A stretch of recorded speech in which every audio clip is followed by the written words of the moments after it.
Hello, Elon parents, and welcome to another episode of Between the Oaks, where we bring you interviews with some of the most interesting and important folks on campus. And most of you know that Elon is recognized for its beautiful campus. It's even been ranked the #1 most beautiful campus in the country by Princeton Review in the past. And we are here to talk with one of the people who makes that happen, and horticulturist Susan Tripp. So Susan, thank you so much for joining us. Well, thank you for asking me. Of course, of course. So we want to kind of talk about Elon's campus and again, the beauty of it and that sort of thing. Tell us about your specific role. What does a horticulturist do here at Elon? Well, a little bit of everything. Yep. We're responsible for flower beds and pruning and fertilizing and weeding, and it goes on and on and on because it never stops. Yeah, all seasons, right? Yes, right. Yes.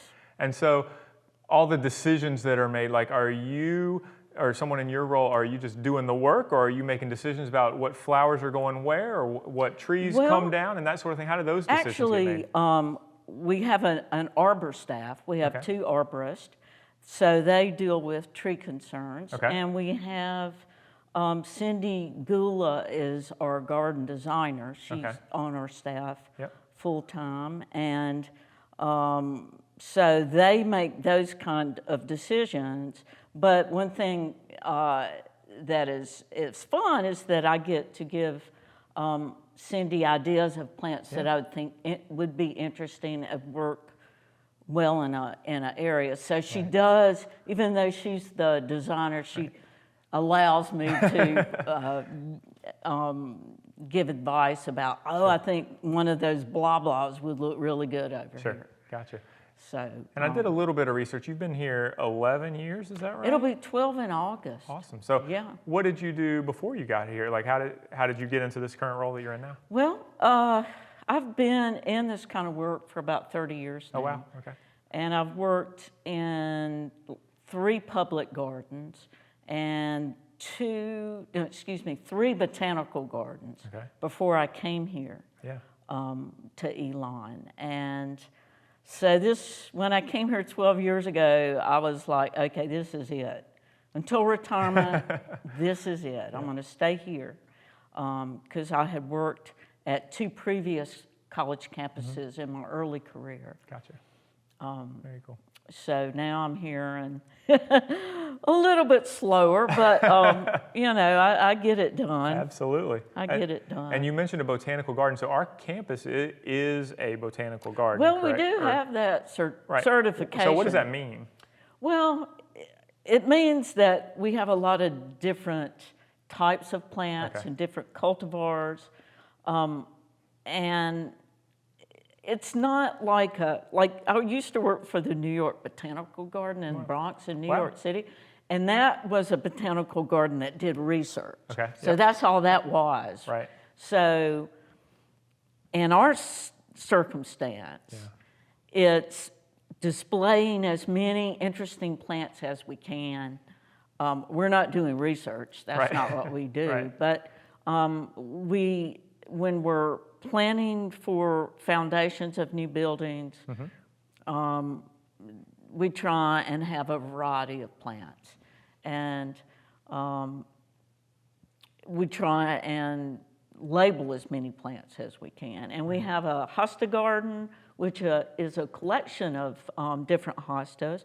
We have a hydrangea garden, which has several different kinds of hostas and then, hydrangeas, and then cultivars of those.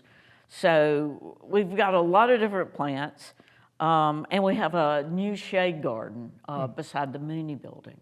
So that's like 3 years old now. So those are like the collections that we have, and then we have the 3 gazillion flower beds. Right.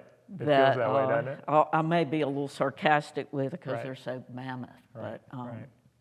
Now, obviously, the beauty of the campus is a priority, it seems, for Elon. Yes. And why do you think that is? Like, what does that add to the university? Why would that be an important thing, in your opinion? I mean, it's beautiful. And if you're going to spend your time anywhere for 4 years, you'd rather it be beautiful and appealing than unattractive. However, you know, Elon's academic reputation speaks for itself, but so that's totally separate. But I would think too, just having a beautiful place to study and be and live would attract people. Yeah. So it's also sort of a marketing tool, I imagine. For sure. So yeah, I mean, I'd rather be in a beautiful place than No doubt. than not. No doubt. So your work, I assume, for the most part, are you kind of out there by yourself doing work, or are you on a team, or Well, team sometimes. Yeah. I'm in charge of the more specialized gardens, so a lot of the time I'm not doing some of the group work. Like right now we're doing a lot of pruning, and it's people that are working in large groups to get a lot done, and I would be doing that, but I'm over here fertilizing this garden and putting out rabbit repellent in some of the flower beds where the rabbits chew the pansies down to nubs. So there's a lot to, if you're going to have really nice gardens, you have to give the people time to take care of them. So I spend more time being real detailed about certain things, while another group may be over here pruning a big, you know, huge shrub or a hedge. So now, do you, obviously you're working on a college campus, do you get much interaction with students? Oh, yeah, I do. Actually, it's become my favorite part of my job. Because I'm out there, and I'm usually by myself unless I have a student worker with me.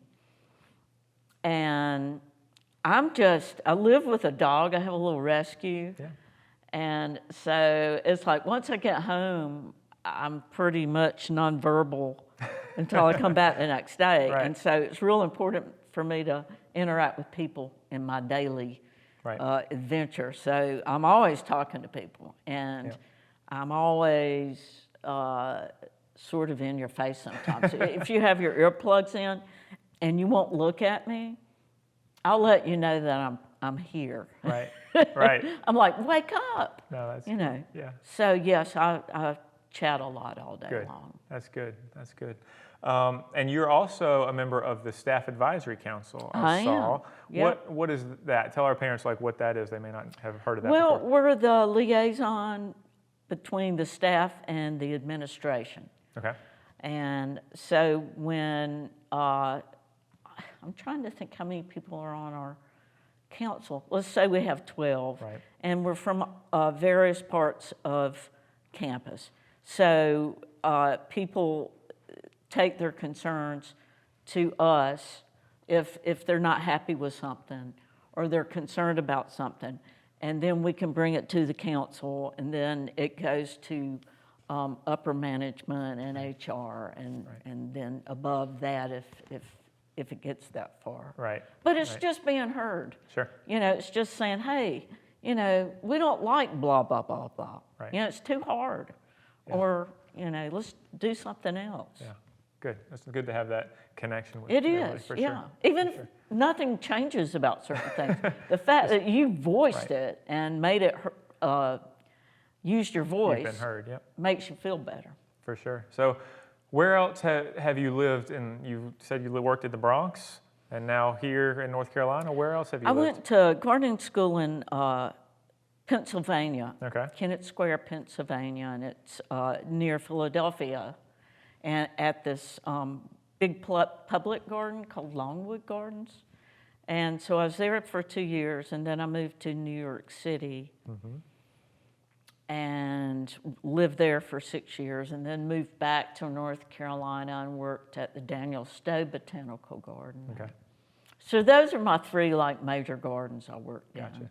Well, we always like to kind of wrap up with some recommendations and things like that for the parents who may be coming to visit. So you've lived here for a while now. So if a parent's coming to visit with their student for a night or a week or whatever it might be, what should they do while they're here? Is there a restaurant they need to go to, or a place they need to go to visit, or how would you spend time if you were just coming to this area to visit? Well, if I'm coming, I live in Greensboro, so Okay. I'm not like a Burlington, expert. Right. But I can tell you, as far as food, the Root is good. Yep. Downtown I enjoy Elon. the Root. Yep. That's just real close by. Yep. And I would certainly get out and walk around campus for some exercise. Yep.